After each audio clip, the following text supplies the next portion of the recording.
Welcome, and thank you so much for joining us today for the PNC Arts Alive sponsored Learn and Lunch series. My name is Bethany Chisholm. I'm the Vice President of External Relations at the Greater Philadelphia Culture Alliance, and I'm thrilled to welcome you to More today, one of our members of the Culture Alliance.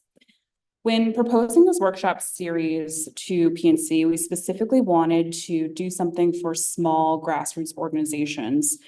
You play such a vital role in our city. Because of your size, you can be more nimble, more responsive to the needs of the communities that you are embedded in.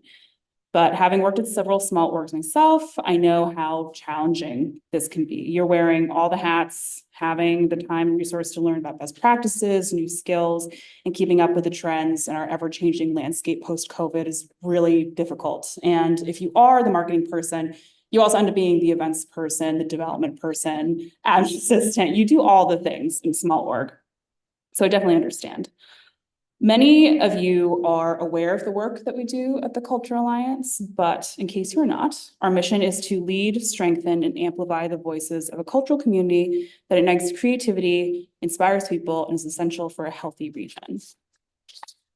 Our key program areas are advocacy, research, creative youth development, and grant making. You can learn more about this work in that blue handout in your folders, but also visiting us at philaculture.org.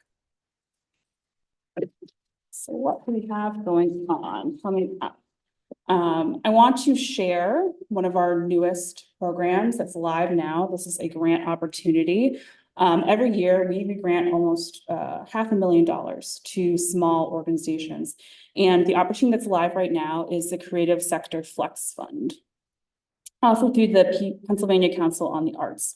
So this grant is for $5,000 unrestricted, and it is designed to address the changing needs of dynamic arts organizations like yours, with average annual revenue between $10,000 and $200,000. So this is for the smallest orgs. Application is open now, closes Wednesday, July 31st at 5 p.m. We do have recorded info sessions about this grant and tips on applying on our website. Again, that's philaculture.org, but there will also be more information about this grant in upcoming info sessions that we're hosting in Philadelphia County and Delaware County. Also, there will be Zoom sessions where we'll talk about this grant as well.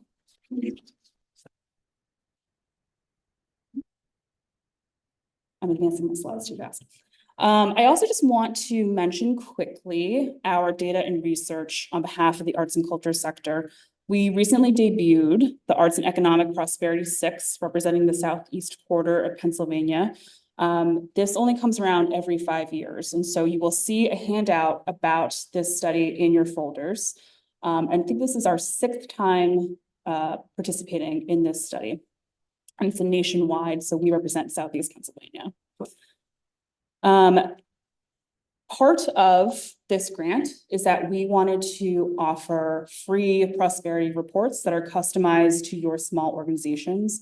And this is important because you can use this data to leverage messaging about your organization. So you can use this in your marketing, your communications, your fundraising. Whenever you apply to grants, such as the Creative Flex Fund, they want to know what your stats are, who you'll be impacting, what your communities look like, the size of the communities that you're serving. So this is really helpful for that. Information will be going out about the opportunity for this free study after this event, and you can contact us if you'd like a copy.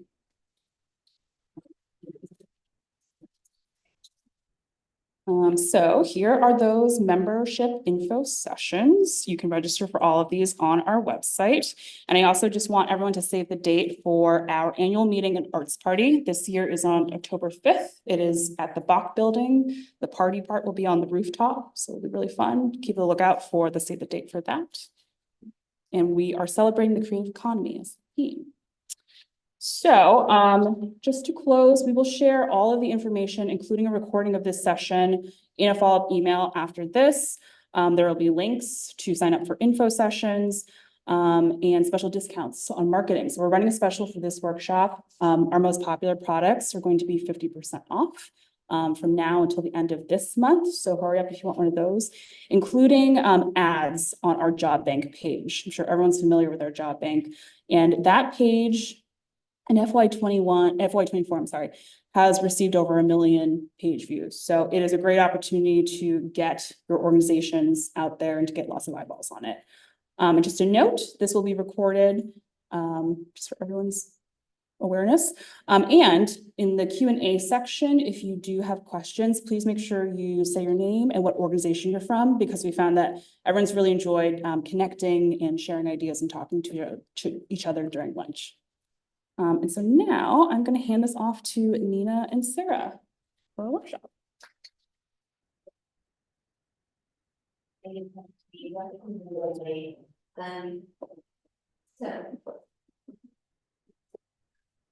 as you heard, I am in the public forum, so I be back in my home base. And I did actually get a job within a year out of school, but I'm now doing something pretty much on the flip side of what I started out to do, in terms of PR, promotion, and marketing communications. I'm delighted to be able to do this together with one of my colleagues, Sarah Ryan. We both have our own consultancies. We both have done work within the arts and culture community, and certainly the nonprofit community. But before we start, how many people here are you in marketing? Yes. PR and communications. Basically small organizations, right? Without a big budget, and certainly without the ability to have a full-time PR director on staff or even an ongoing retainer. So what we're going to do today is basically to give you as many ideas and tips as we possibly can to help you do your job and to help get your organization noticed. One thing that I'll start out with is the entire landscape of communications and marketing is so different than it used to be. Not only because of the pandemic, but because of the advent of and continuing advent of technology, it really has changed the game. There are very few reporters in very few newsrooms actually now across the country. Most people are in some kind of hybrid work from home situation. And because of the change in the world and the change in the environment, there is more competition than ever to get a story out there. We're all quite accustomed to starting a relationship with a reporter or an editor or producer, and all of a sudden 2 months later, 6 months later, they're gone. And you have to start building a relationship all over again from scratch. It just goes with the territory. But what I know that I can speak to Sarah about this, the thing that hasn't changed is the need for creativity, the need for stories that are out of the box, that are not normal. So if you're doing a story that is basically a sports story, but there's, the new hot dog that Wells Fargo Center or Citizen Bay Park has just initiated, and there's no more dollar days, but there are another kind of food attraction that they're instituting and establishing. It's about putting things together where they don't necessarily belong. But at the same time, they have to be relevant. The stories that you're pitching have to be tied in to what is happening in the world today that has relevance, that has some kind of wow factor to it, and that has some kind of insight or new information that hasn't been told before, or that hasn't been done before. So I just wanted to lay that out, because as we go through this presentation, that's what you need to be thinking about in terms of your own organization. What do you do that is different? What makes you different? And what makes you as close to necessary as possible. So I think we can do well. There we go. So here, Yeah, so,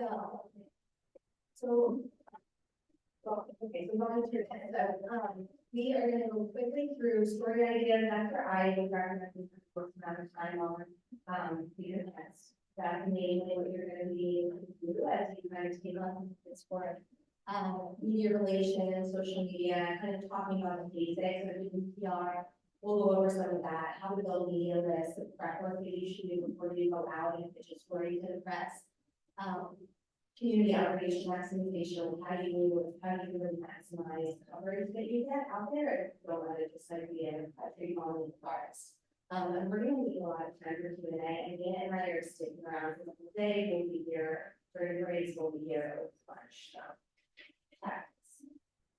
So story ideas, again, it has to be as creative and as relevant as possible. So if you're doing, here we go. Image building and how to gain visibility and coverage, how to communicate with constituents and how to create impact. So each of you are dealing with a different set of circumstances because you may be working with a theater or you may be working with a visual arts gallery, or you may be working with a ballet company or dance company. Everybody has different needs and different goals. Do you need to sell tickets? One. How do you do that? Do you need to increase your subscribers? How do you do that? Do you need to promote a new production that is coming up? And what is the best way to do that? And understanding that the news cycle is 24/7 and it is filled with all kinds of stories that most editors, producers, and reporters will say more important than yours. So you have to convince them that what you're doing is really kind of the story that deserves to be told, needs to be told, and is not, because this is the one comment that you may hear, because I've heard it for 35 years, is we're not, you want to buy an ad, that's great, because we are not your advertising agency. We are not going to do what you want us to do in terms of promotion and say, everybody go buy this, go buy tickets to this attraction. So we have to figure out a way around that. And that takes creativity. So when we look at, if you want to create a new song, yeah. I can do that.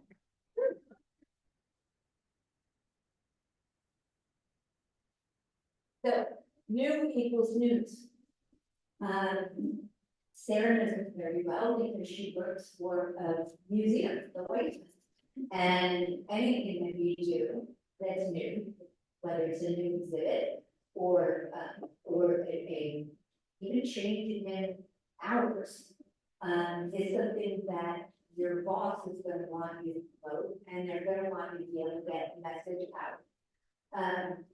What we saw before, the Joe that's sitting outside the museum, Sarah speaks to this, is something that's new and different enough that when it happened, we were able to get coverage. Funny thing is that Sarah telling that story is she was out of the country when this happened, and when the installation was being done, and had called me in to help in her absence. And that's one of the things that, before we go any further, you need to know that we live in a wonderfully small, intimate, and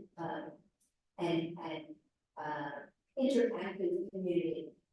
The colleagues that you have in PR, in marketing, in communications, in art and design, are always willing to help, always willing to talk.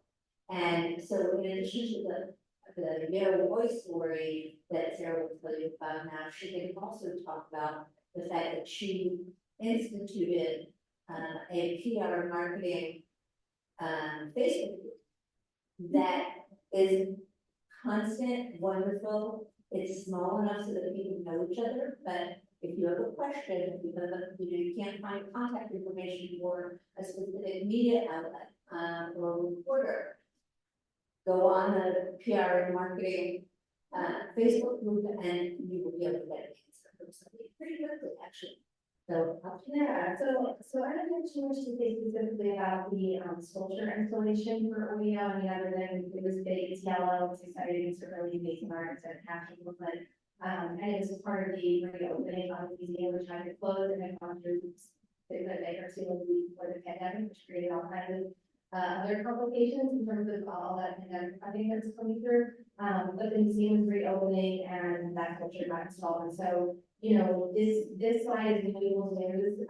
This is kind of the number one thing. If you don't take away anything else from this, I can take away the slide really old news. I think people don't think about that enough, but you know, when you're talking to reporters, that's what they want to report on. Just because something is great at your institution, the CEO is like, this has been here for 20 years, no one's covered it, it's so important. Yes, but that doesn't mean it's going to be a new story that might make it great social media posts.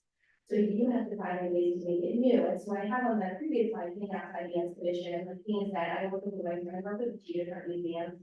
And so thinking about exhibitions, but wherever you are, whatever you made, they did performing art, thinking about a show, thinking about, you know, a new artist in your gallery, etc. But think outside the exhibition. So think about like your public programs, who's coming into town to speak at those?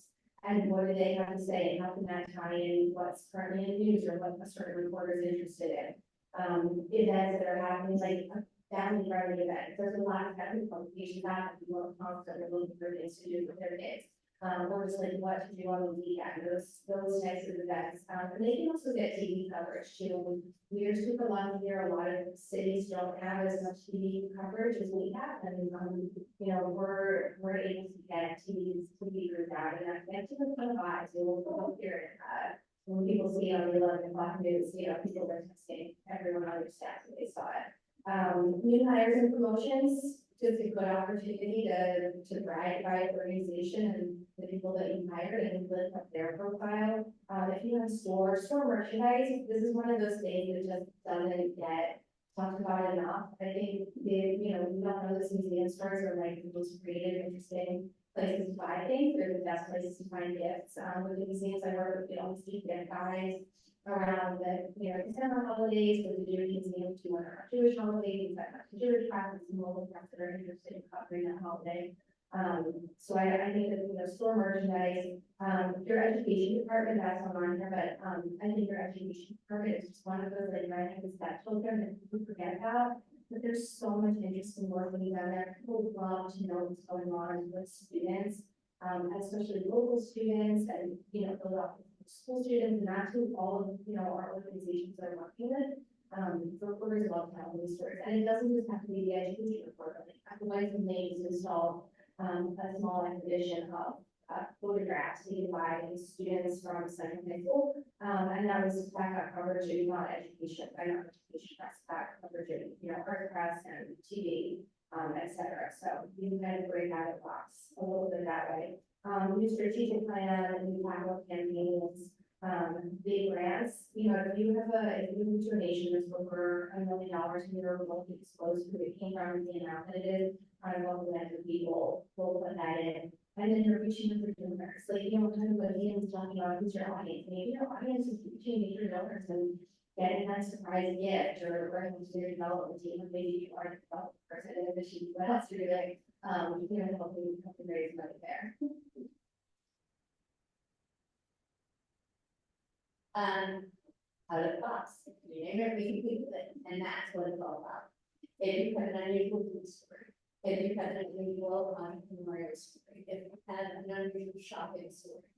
Sarah has an amazing, huge story about the museum shop, because the objects that they were spotlighting were not the normal run-of-the-mill everyday things. And so if you have a retail element to your organization, utilize them.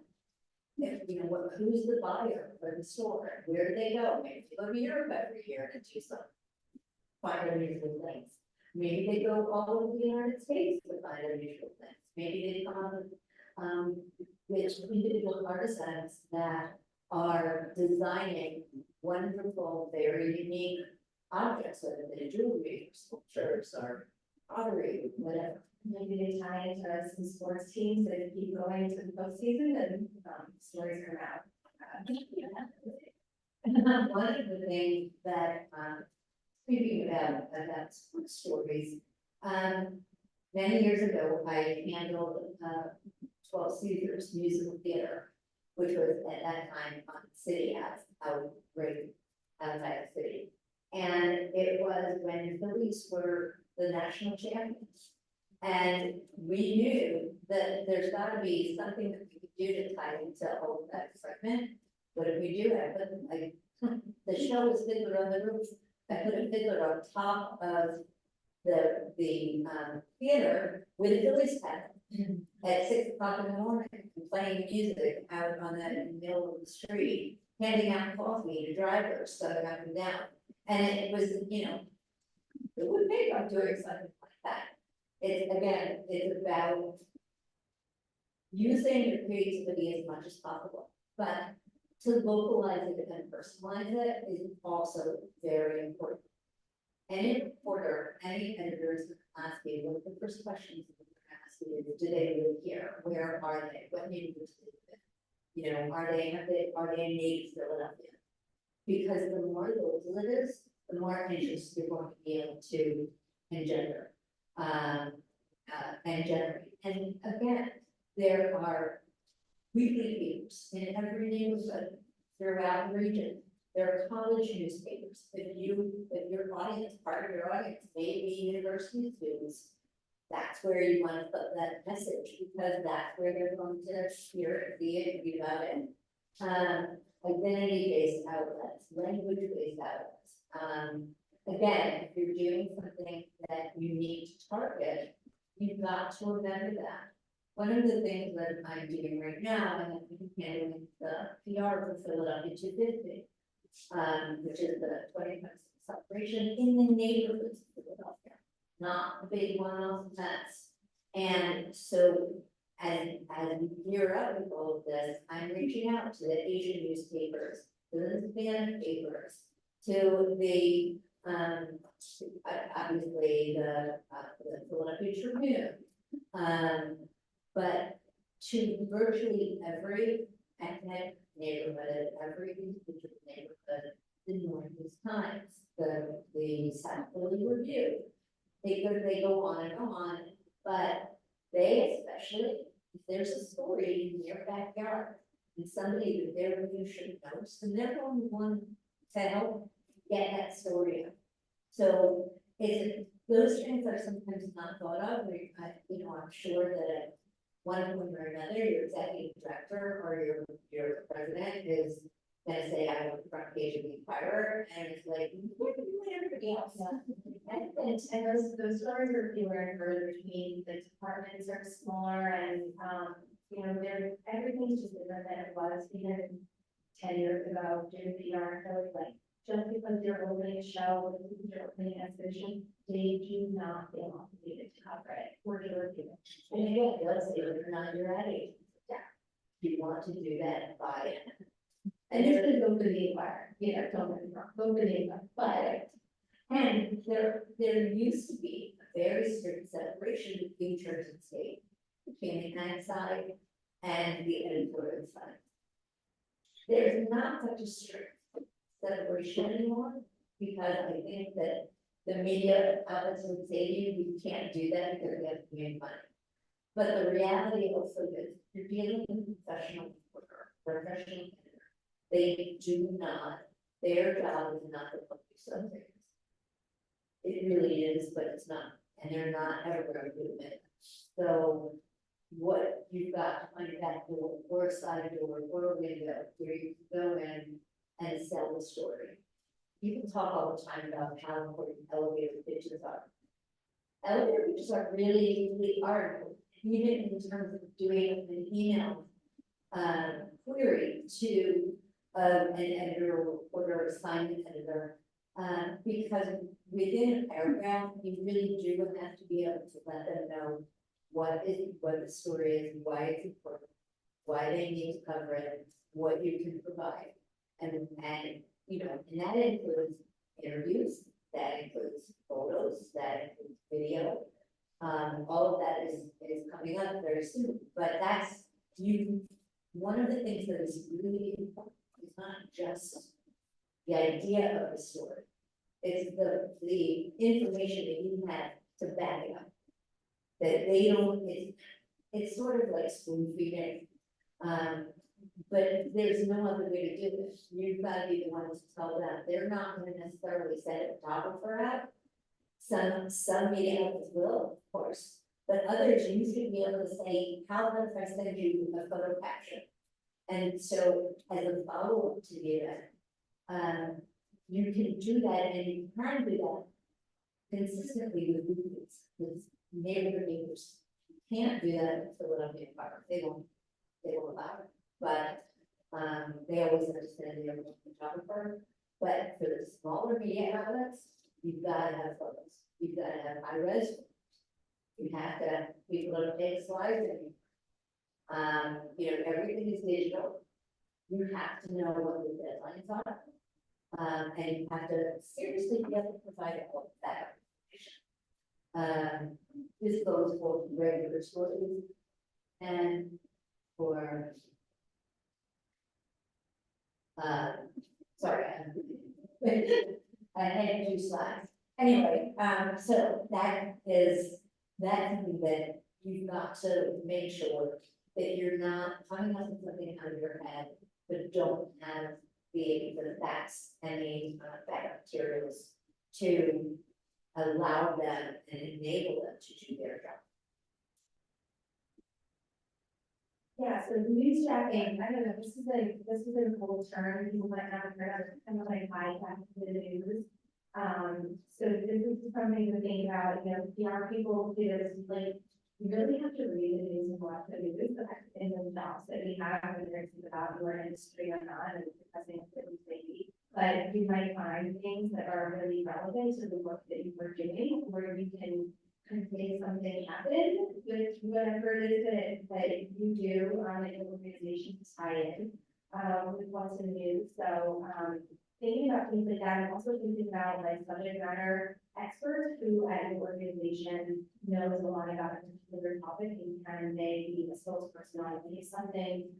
If something's happening in the news, you know, when like the you know, war in Ukraine started, the Weissman CEO, he came from Ukraine as a journalist and refugee, and so like he's a good subject matter expert on like the life experience of somebody who's going through something like that. So you can proactively reach out to press and say, you know, somebody at my it doesn't have to be a CEO, it might be somebody on your staff who has something. Your education department probably are experts in a lot of different areas, particularly as most people, because they talk, you know, for a living, they talk with kids and they talk with people. So in a territorial jet, territorial.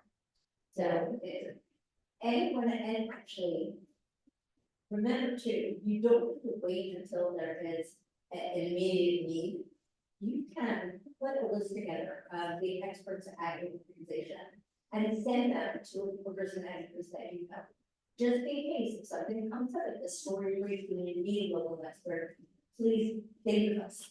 You know, you can make them available at any time, you can definitely facilitate interviews, we can do whatever it is that you need, but that way you can start to build a recognition factor and a relationship with the media, whether it's paper or a TV station or radio station.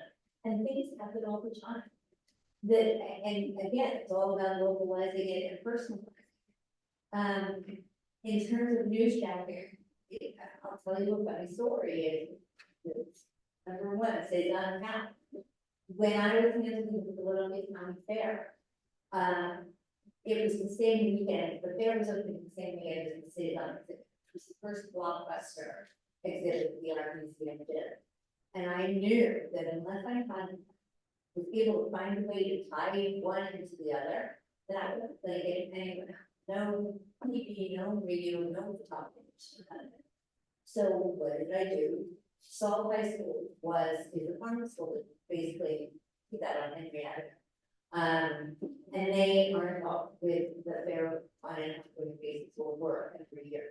So they had cows when you're at FAB, and that was enough to get television out. But this year, there were no pregnant cows, but there were cows that I took and put one snack in front of. This was in outside the Memorial Wall before we started moved in there. And I got a bunch of elementary school kids from an art center in Brandywine, on Brandywine Street, non-toxic paints, and I had the kids paint cows in style with their art teacher. Every camera came out, every photographer came out. It was weird and wonderful. That's the kind of creativity that you need to try to think about. What do you do? What does your organization do that will tie in some way, however crazy it might seem, and be able to get you some attention because you came up with this weird idea, but it's not, yes, it's going to be relevant too. And that's a big problem as well, but not a problem, it's a challenge. So there are things that you can do with almost anything that pops up. Maybe you're looking for a small nonprofit position, but you have a connection to helping people with disabilities do art projects or it as a way of rehab or physical therapy or something. Then what can you do about what else is happening in the artistic community to get these people involved? One of the things that we used to have that we no longer do is a slew of locally produced public affairs programming. We don't have that. But it's not that we don't have anything. There is like FYI Philly, and there is the new all women news team on ABC 10 at 10 in the morning, and there are the weekend programs, and their Channel 6 still has 6 ABC Loves the Arts, and they also now have Alicia Fiorelli does an awful lot of featuring segments on a fairly regular basis, as well as the 6 ABC heroes, hometown heroes. So if there's someone in your position that's doing something that is unusual or with incredible passion that they started as a result of something happening in their own life, that is also a really, really good possibility for you. 29 is a couple of weekend programs too, but a little bit of public affairs, even though from that and they'll see from the location. And so you get like some publicity there. It's true.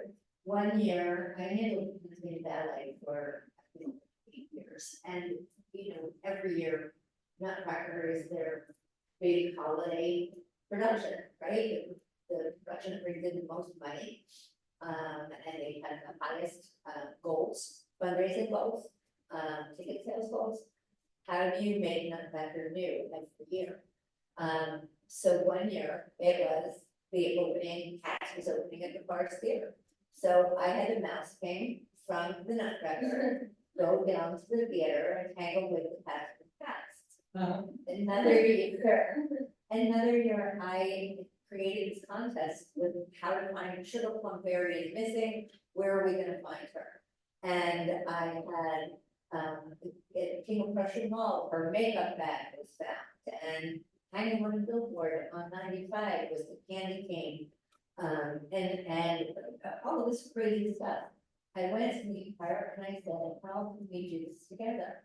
And they were willing to work with me to create a whole series of public service ads. Because again, ballet is a nonprofit and the city cares about it. And so it ended up obviously that the Cavalier came on riding on a fire truck from the Philadelphia Fire Department to the Academy of Music, and he found Sugar Plum and everybody was happy. But it's don't think that you don't have the capability of being that crazy, because you do.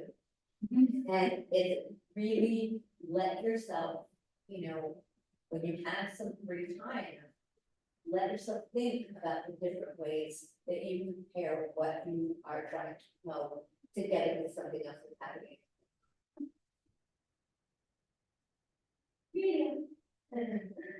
Um, so thinking about building a media list and maintaining it, and the maintaining it part is really important. I work with a lot of different organizations, most of them aren't, and when I started with things, send your media list if you're comfortable, whatever you have is the thing.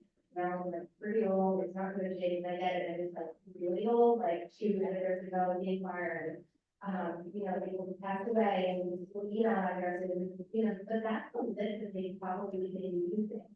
And then, sending press releases to and that's and they really have things to do.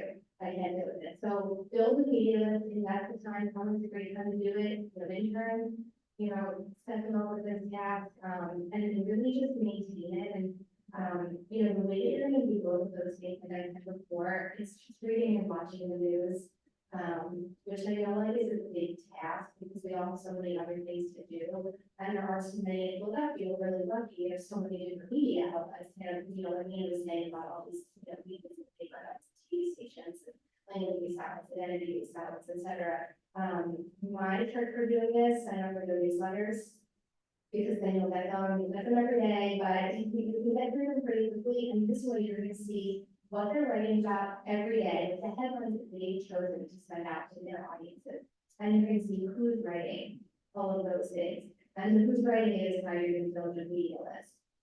If you see somebody who you don't know who wrote something, and you're like, oh, that's a really similar story to what my organization would talk about, or what they should cover. With what we do here, reach out to them and say, hi, I'm so-and-so, this is what I do for a living. I saw your article. I thought it was really interesting. I would love to stay in touch with you about what we do. And, here's one or two interesting things that we have coming up that I want to tell you about. And, make your subject line with introduction or something nice. And most people will get that and write back to you. And then usually you start to build a little relationship with the media list, start a spreadsheet. And then keep it updated. So if you get an out back, make sure that you're going in and updating that and seeing who else works for that place now. There's a new editor, one of these people, either reporter. You can follow folks on social media, follow reporters, if it's a regular people like all of us, like if there's some traffic, they got their like all the things that everyone else is dealing with, like there's regular people and you can be friends with folks that way, and like all that way, not like a sticky way. And you can also see that they're talking about a lot of TV reporters are going to be posting from where they are doing their stories, and you're going to see what kind of stories they're doing, what time they're doing these stories, and who else is with them while they're doing these, who are their producers, and that kind of thing. And then there's getting email addresses can be really tough. There's little tricks of the trade, like putting different things in people just trying to figure out what their email. Their email addresses, you can call and just say, hi, I'm so-and-so, I'm trying to email such and such person, can I have their email address? Sometimes they'll give it to you, sometimes they won't. You can DM them and ask for it, or, that kind of thing. Sometimes that can be a little bit of a tricky part. Twitter bios, or X bios, or LinkedIn maybe. Those are places. You can also pick up the phone and call and say, I am reviewing my media list. I'm updating it. Can you tell me who's the assignment editor? Who is the producer? Who are who are your featured reporters? They're used to getting calls like that. The only thing you need to be very careful about, and this goes for any time you reach out to any media outlet, do not fall on their line. If they are, if the news organization and they are getting ready to do the 5 days, 6 p.m. news, they're not going to have time to follow you, and they will. They'll remember who you were and not answer your calls after that. Same thing with reporters. 4 o'clock in the afternoon is usually deadline. So the best time to get people normally is usually around 10 or 11 in the morning, or maybe between 2 and 3 in the afternoon.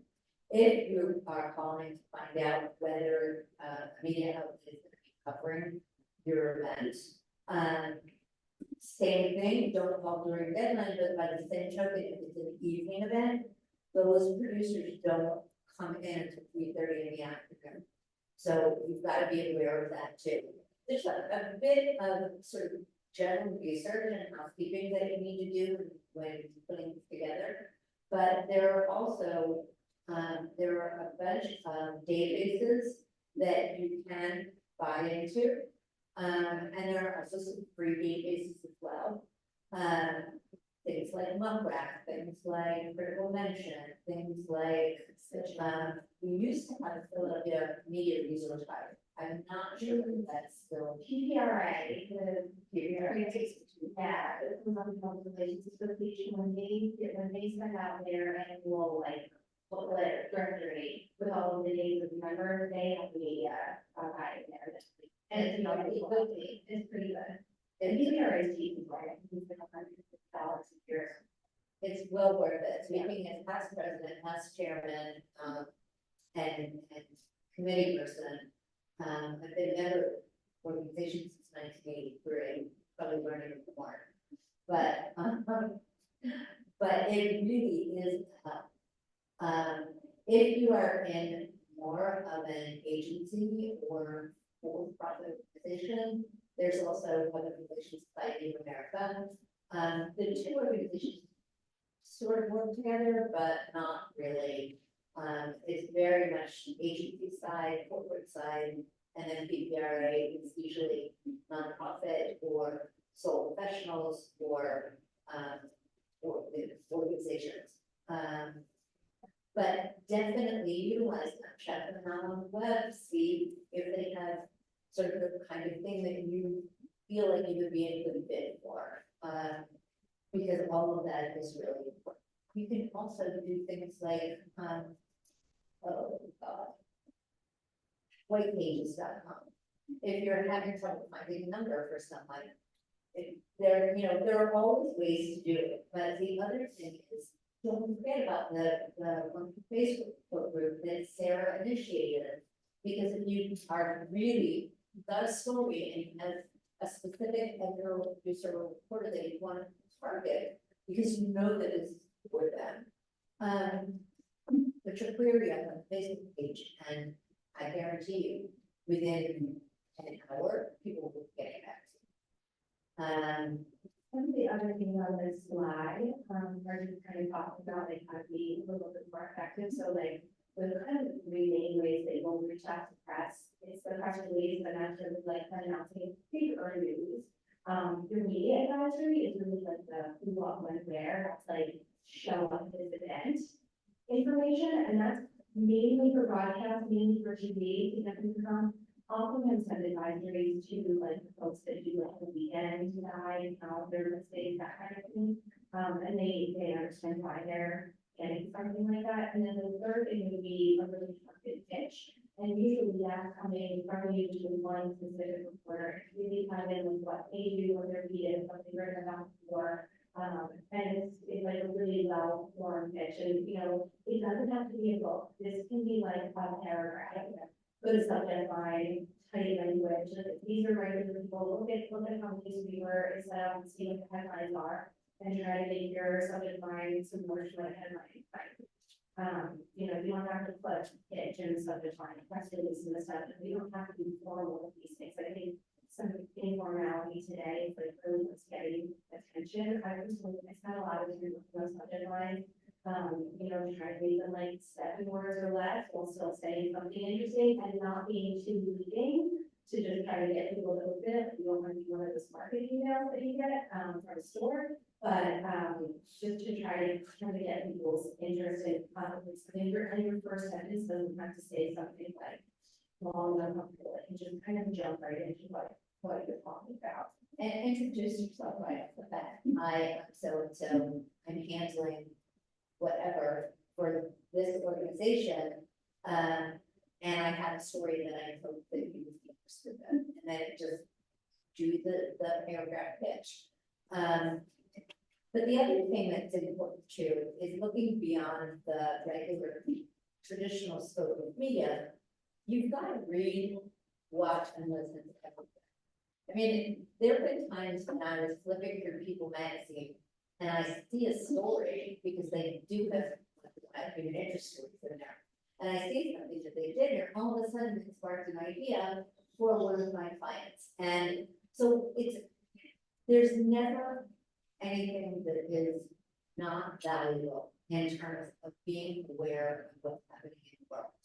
And, you know, it's whether it's happening in the United States or whether it's happening in Europe, whether it's happening in conjunction with the war in Ukraine or the war in Gaza, whether it's whatever it is, the more you look, the more you listen, the more you know what's going on, the better informed you are, and then you will be able to take that information and marry it to what your organization's needs are and come up with something that everybody is going to want to be involved with.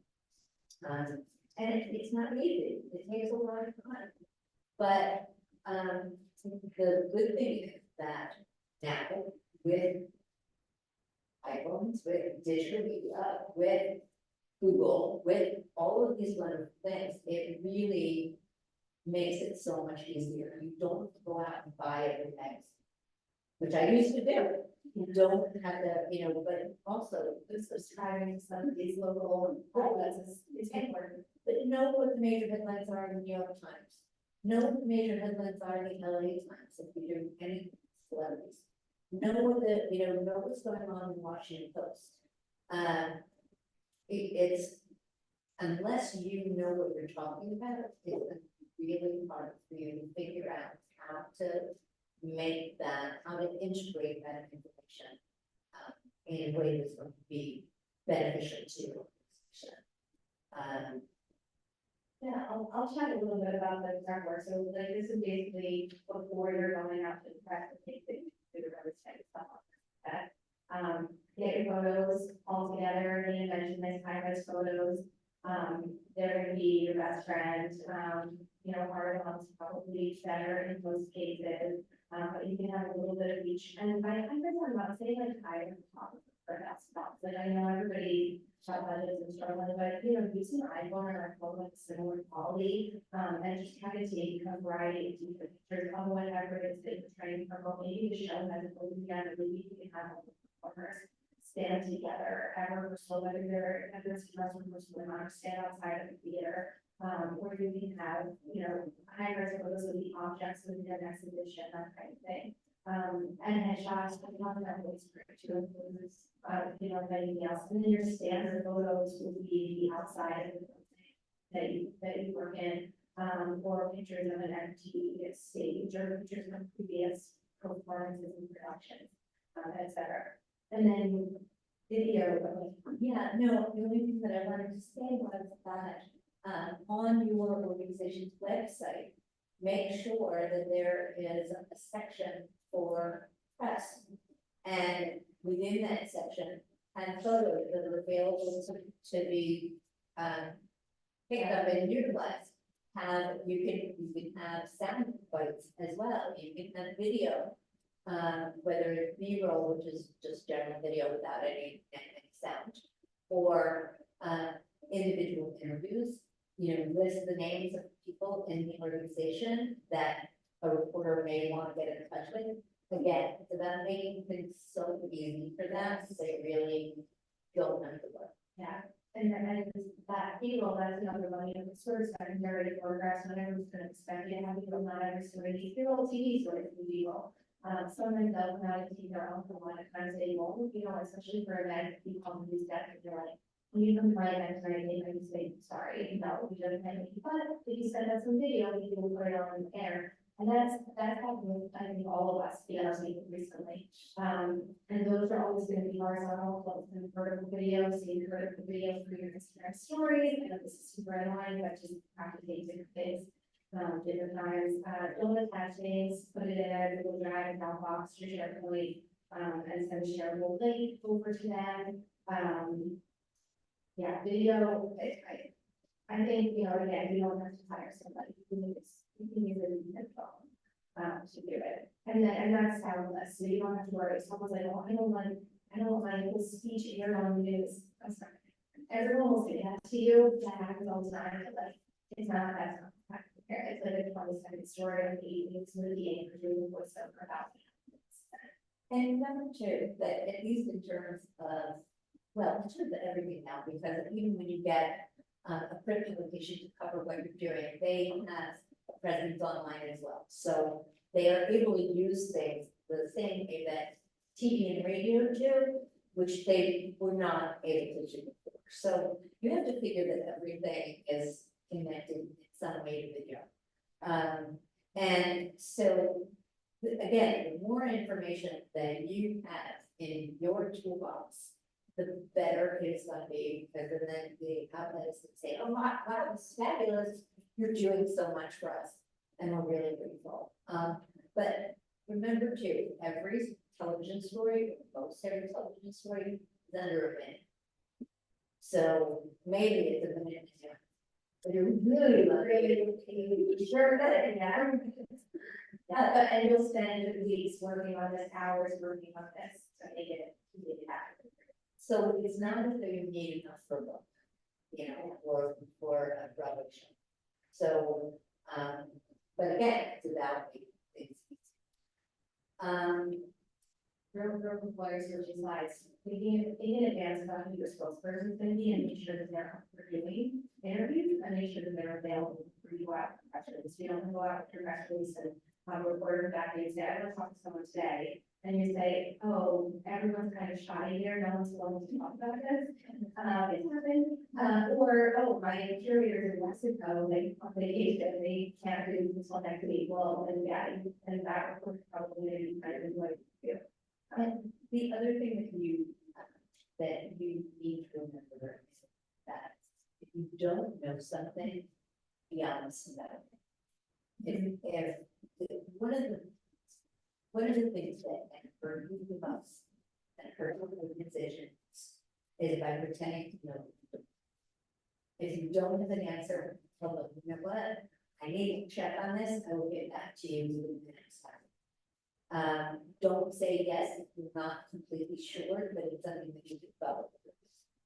Always be honest, because ultimately it's your reputation as well as the reputation of your organization.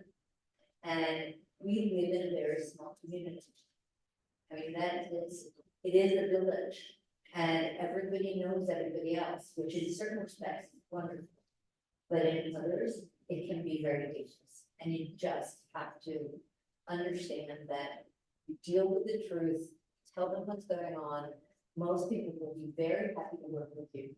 And they don't want to publish anything that's incorrect as well. There's a reflection on that. So, so I think overall, everything else, overriding everything else is telling the truth is the most important thing. And not wasting people's time. Know that when you're reaching out to somebody, that you've done all of your homework, that you've got as much as possible, as succinctly as possible. And then you hand it over and see. Sometimes you're gonna get lucky, other times you won't. And don't look at that as a failure. It takes a long time to build relationships with media to the extent that they're gonna say, oh, how are you? What's going on? You know, what do you have? And you've got to be able to give it that time. You also have to be able to let your executive directors or presidents know that it takes time. That, you know, if all of a sudden you're hired, that you're brought on, that you're not necessarily going to be able to get a feature story, you know, within the next month. But 2 months from now, you very well may. 6 months from now, of course.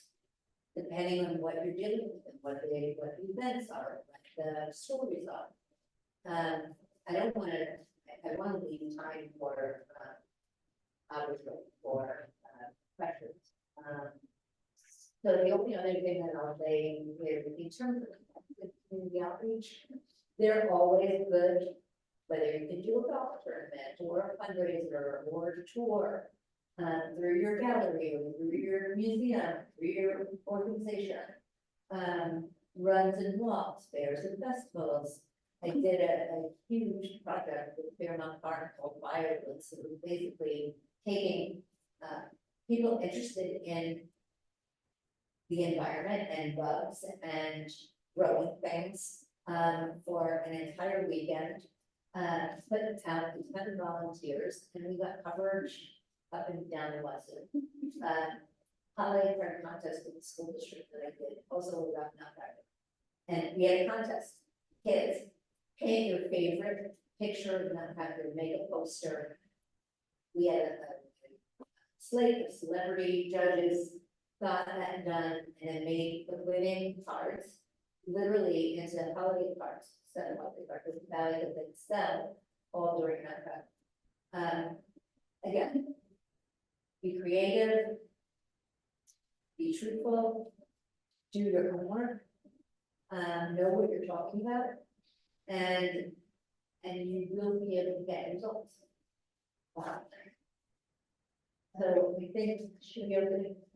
I think so. The only other thing on here is about maximizing the media coverage. We have a nice reporter. You can post stories in the news section of the website, share it on social, put it in your newsletter. This is one that I think, you know, a lot of my clients and other organizations are getting to. The people who sign up for your newsletter, they already love you. They want to see you succeed. And so, you know, putting it in your newsletter, saying, like, look at this great external validation, and be so excited for us by seeing that. You can tag and follow the journalists. They like to know that you're sharing their stories. Keep operate on SEO. Getting those eyeballs on their stories right now. They're all in competition with each other, whether it's open or not, within an outlet, to get those eyeballs on their stories. And then tell everybody. I think that's another thing organizations tend to forget to do. If you have a really great story, you get a bunch of great coverage from one, the company if it's not that big story. You know, instead of emailing your staff and say, this is what happened, here's all the coverage, instead of, you know, letting board know, because we are hard to communicate with them. They board members in particular would love to see us better. Questions? Thank you, guys. Hi. I'm Patty Wilson. I am the president and CEO of the Lines, and while I was here to see you guys, I'm especially here to see Nina, my long-term friend. I know you all must have enjoyed this session because Nina brings a wealth of experience to this discussion of marketing and PR for cultural organizations. You all have a special charge. We want to lift up the message of the work that we do as a sector, but we also want to change the narrative too. We want to get out the good word. We want to talk about the impact. And to do that, we have to incorporate all of the strategies these two ladies have been talking about. I've been here for just a little while, but I'm hearing good questions. I'm hearing a good level of engagement. And that's what we at the Cultural Alliance are looking for. We hope that by providing these workshops, we provide you with much needed tools to grow your capacity to do the work that you do. And I want to thank you for doing that work. We're all in this together. So I know that you all are eager for lunch. I don't want to get between anybody and a good sandwich. So I want to thank you all for being here. I want to thank our staff, and I especially want to thank our facilitators here today. Thank you so much.